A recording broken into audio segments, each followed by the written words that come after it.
Hello everyone, welcome back to A4 Analysis. Today we will be working with country dataset, and this is mainly focused on unsupervised learning where we will not have any target variable unlike the other case studies that we have done in our past. So today's case study I will briefly talk about the problem statement, then I will move on to the code implementation. Firstly, the problem statement. Help International is an international humanitarian NGO that is committed to fight poverty and provide people with financial aid and other things. Now, they need to understand who are the people are in the direst need of their financial aid. So they cannot just randomly give support to uh, many people. They have to understand who are in the most need of that financial aid. So recently they have been able to raise $10 million, and now the CEO of that NGO wants to decide how to use this money strategically and effectively. The significant issues that come while making the decision are mostly related to choosing countries that are in the direst need of this aid. So there are so many countries in this world, but which are the countries who will get the most benefit if they are given the financial aid? So here in this case study, our main goal is to find out such countries, and we will also look at some of the important factors which played an important role in like reaching to the final conclusion. So that is our business goal. Let's jump into the code now. This implementation is completely done in Python, so if you are looking for some other implementation, then probably this is not for you. So without further ado, let's just start with it. First thing first, we will import the modules that are important. Say for example, we have pandas, numpy, matplotlib, seaborn. These are basic libraries we will need. Then since we will do clustering, we will need this neighbors, sklearn.neighbors, random, np-random, math, and we will also need to do standard scaler, means we have to do the feature scaling. We will do mostly k-means clustering algorithm and hierarchical algorithm here. So those two things are only mentioned here. First thing first, we are checking the data set. So as you can see, we have a country column, we have child mortality, exports, health, imports, income, inflation, life expectancy, total fertility, and GDP. This is nothing but GDP per capita. Now, when I was given this problem statement, I was also provided with the data dictionary so that I could understand the meaning of each column. So after checking out the info function output, we can see that there is only one categorical column available. Rest all are numeric and there are no missing values. As you can see, all are 167, which is a good thing. We don't have to do missing value handling for this case study. All columns have correct data types, so we don't have to do much data cleaning as well. Exports, health, imports are given in percentage of GDP, so we will convert them into their actual values. That will help us to understand and compare the countries better. So that's what I did here. We are just making it in the original values. Next, we are checking the statistical summary with pandas data frame dot describe method. This is giving us all the count, mean, standard deviation, all these things we can check. Next, moving on to the data visualization. Since there are very less number of features, I opted for this pair plot. This is quite helpful to visualize the features when we are dealing with less number of features. Also, we can easily understand if there is any linear relationship present or how is the distribution. Say for example, here we can see diagonally we will get the distribution of each feature since all are numeric here. And we can also see that there are some of the features having linear relationship with other features. So let's take for example this one. This is GDPP, which is one of the most important features we can say. This has linear relationship with exports, health, imports, income very significantly, which can signify that when the GDPP is higher for any country, the health expenditure, health is basically the expenditure with respect to health in any country. So when the GDPP is high, we can say that health expenditure is also high. Like people are able to spend more for their health in those countries. Also, we can say that where the income is higher, the GDPP is higher. Things like that. Next, we are checking out the linear correlation factor with this heat map. And as we can see here, like there are some highly correlated features like exports and imports, like countries which have high imports have high exports as well. And there is one more, we can see child mortality and total fertility are highly correlated as well. So for this code segment, I have kept comment for each and every observation, so you will not miss out on any of the observation if you are following along. Say for example, here I have just given my observations, like these are the top 5 feature pairs showing the high correlation. Now this is considered as the absolute value, that's why we have one with life expectancy and child mortality. Like they have very high negative correlation, which means child mortality and life expectancy are negatively correlated, of course, because if child mortality is high, then life expectancy will be low, of course, because many people are dying at a very young age. So the average life expectancy of that country will go down. So that's the reason it has a negative correlation. But the absolute value is high, means they have a strong correlation, even though it's in negative direction, but it has a strong correlation. Next, we checked the distribution of these features. We can say that there are some right skewed features available, except from this life expectancy. All the features are right skewed, means there are definitely some outliers present in this data, which is supported by our next visualization, that is the box plots. Here with the box plots, we can see that there are so many outliers present. Except from total fertility, we have outliers in almost all the features. So outliers for features like child mortality, inflation and life expectancy, total fertility are at critical socio-economic and health conditions. Outliers, what I am saying is outliers means the data points which are lying far beyond the other points or far beyond the pattern. So all the data points are here and some points are living just right outside the basic range. So what we are saying is for the child mortality, inflation, life expectancy, total fertility, these features are showing outliers. These features are showing outliers. Like child mortality, there is very high rate for some countries. Inflation is quite high for some countries, very few countries. Probably 1 or 2 countries are showing child mortality or the inflation more than 100%, which is a really huge deal.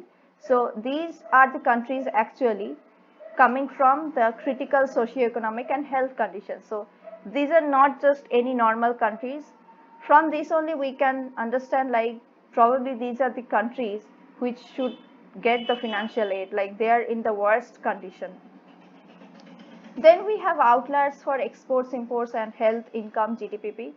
For these countries, for these features, the outliers are basically coming from the developed countries, because in the developed countries, the exports, imports, health, income, GDP, they are quite higher than the rest of the world. So for these particular features, we are getting outliers from the developed countries, and the first couple of features that we talked about, they are giving outliers from the worst, like the poorest countries.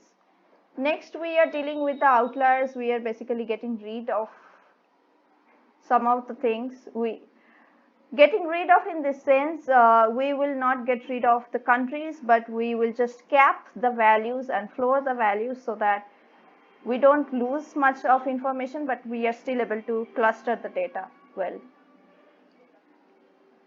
That's what I mentioned here as well. For child mortality, our outliers are in higher values.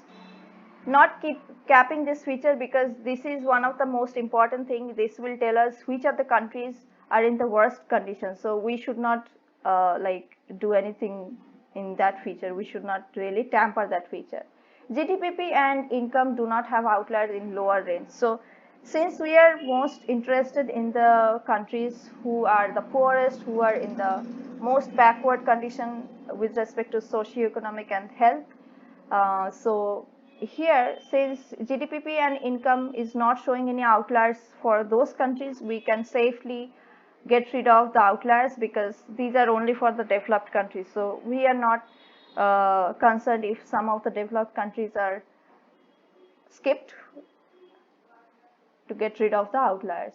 Rest other features will be capped and floored, as the outliers represent the developed countries and that do not need the financial aid. So that's how we are making sure that we are not getting rid of, or we are not hampering any information which is critical for our final decision making. So once the outliers had been treated, you can see like this is looking cleaner now. Only for child mortality, as I explained, that we will not get rid of the high values, because they significantly tell us about which of the countries are in the direst need of this financial aid. So now we have the updated country data set. Next, we are doing Hopkins test, basically to see if there is any clustering property in this data set or not. If the countries are completely random, if the data points are completely random, there is no clustering nature present in the data, then applying clustering algorithms on those data set will not give us good results. So for that, we are making sure that this data set is actually having some clustering property. As you can see, we are getting high value, which means high value out of Hopkins test. So we can safely use clustering algorithms here. Next, we are scaling the data, because this is also important thing, because in clustering algorithms we will be using distance as the measurement of dissimilarity. So based on the distance, based on the Euclidean distance between the data points, it will make clusters. So because of that, if we are having data points in various range, it will be very difficult, and the clusters will not be correctly formed. So that is the reason we are bringing all the features in the same scale, so that we are not like misunderstanding the Euclidean distance with the higher range and lower range of features. So we are bringing all the features in the same scale using standardization here. Next, we are using k-means algorithm. So for k-means, you will be already aware that we need to decide which k value we should use. So here I have checked for number of values from ranging from 2 to 9. I have checked like how it is giving me the results or the inertia, and based on that I will decide which k value I will go for. See here, this is the elbow method here I have used, but using 2 will not suffice, because from the business understanding, we can definitely say that the countries definitely can be divided into uh, developed countries, developing countries, and underdeveloped countries. So this makes sense to have three clusters rather than just two or more than three. So that's the reason we can go with three clusters, even though the k equal to 2 will give us quite high inertia, but we are not going with k equal to 2, we are rather going with 3 clusters. So k equal to 3 is chosen, and after that we are fitting the model and we are trying to predict. So we are getting 0, 1, 2, but right now we don't know which level is what, like 0 is underdeveloped or developing, or what it is. Next, we are trying hierarchical clustering as well. As you can see, with single method, we are getting a dendrogram like this, which is not very stable, not very understandable. Next, we are trying with complete method. As you can see, we are using Euclidean as our metric. And this time around, we can see that there are three very distinct clusters available. So here also we made the prediction, and as you can see, it is also coming as 0, 1, 2, but we still don't know like which label is for what.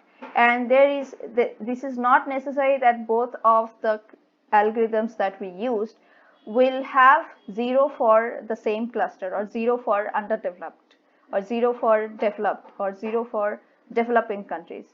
0 in k-means can be something, and 0 in hierarchical clustering can be something else. So that we have to find out. See, we can see here very clearly that 1 in this is 0 in the other. So like that, it's different. We have checked the numbers as well. It's a little bit different. Like of course, the results are a little bit different. Next, we are listing down the countries, how it was clustered by hierarchical clustering model. As you can see, cluster 0 has Afghanistan, Angola, Benin, these countries, Burundi, Tanzania, Togo, Uganda, Yemen, these countries are there. Then in cluster 1, we have got Albania, Algeria, these countries, Egypt, India, Indonesia, these countries are there. Cluster 2 has other countries like Italy, Japan, Kuwait, United Kingdom, Poland, Portugal, these countries are present. So personally, since I already know that India is a developing country, so I immediately after seeing this, I understood, okay, so cluster 1 in hierarchical algorithm gave me the list of developing countries, and since I can see US, UAE, UK, all these countries in this, so cluster 2 probably is the list of developed countries. And then we have some of the countries which are always coming in the headlines, having very poor condition, socio-economic condition. So some of the countries we can see, and this is probably the underdeveloped countries. So we are getting some results which is making sense right now. Next, I have checked for k-means algorithm results as well. It is also showing similar results, just the numberings are different a little bit here. Next, we are doing cluster profiling, means we are just comparing the different clusters. Say for example, here we have GDPP, and we are checking the clusters here. So level 2, we will just talk about this one, and we can interpret the same way for k-means as well. For hierarchical, as you can see, the level 2 clusters have very high GDPP, so we can say that level 2 is the developed countries, and level 0 has the underdeveloped, like the least GDPP, so we can go with level 0 as the underdeveloped countries. Similarly, we can think about the income, the child mortality. Say for example, level 0 child mortality is very high, which we saw before as well, like few of the countries are having very poor health condition and very high child mortality. These are probably the countries which need the financial aid, so they are from the cluster level 0 of hierarchical clustering. So next we will give top N countries which are in dire need, and this was also given in the problem statement. Analyze the countries and identify the ones which are in dire need of aid. You can analyze the clusters by comparing these three variables: GDP, child mortality and income. So I have used only these three features for the sake of this problem statement.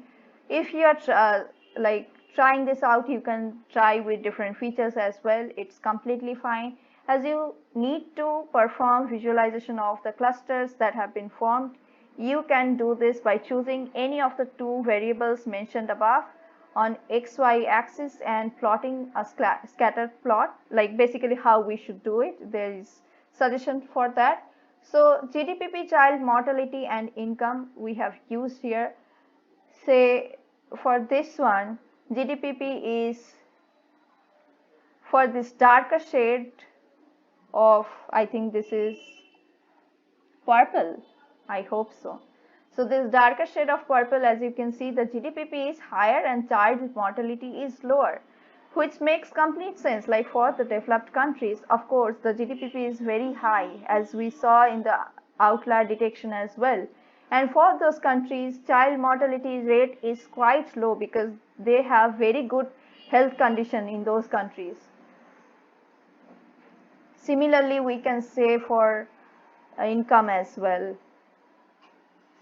So we are just doing one thing here.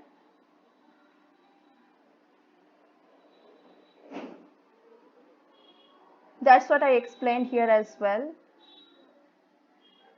Health also, when health expenditure is more, life expectancy is more. Like people who are able to spend much on taking care of their health, they're getting good health expectancy in those countries. That's what we can see here. Same here. Child mortality, life expectancy is also having negative correlation, which we saw before. So these are the list of countries we got as a list. So we have sorted the values by GDP, income and child mortality. So child mortality should be high to low, income should be low to high, and GDP should be low to high. So that's what I did here with this list. And we got the list of countries. 49 countries, but we can select top 10 or top 15, how the CEO wants. Final list of countries we are giving, top 15. So that's about this case study. GDP, income and child mortality are the three driving factors for this clustering algorithm, for this clustering case study. Low GDP and income imply high rate of child mortality, and life expectancy in the underdeveloped countries is low because of high child mortality rate. Hierarchical clustering model is chosen as the final model, as k-means can produce different results depending on the initial positions of the centroid. So that's one of the drawbacks of k-means algorithm.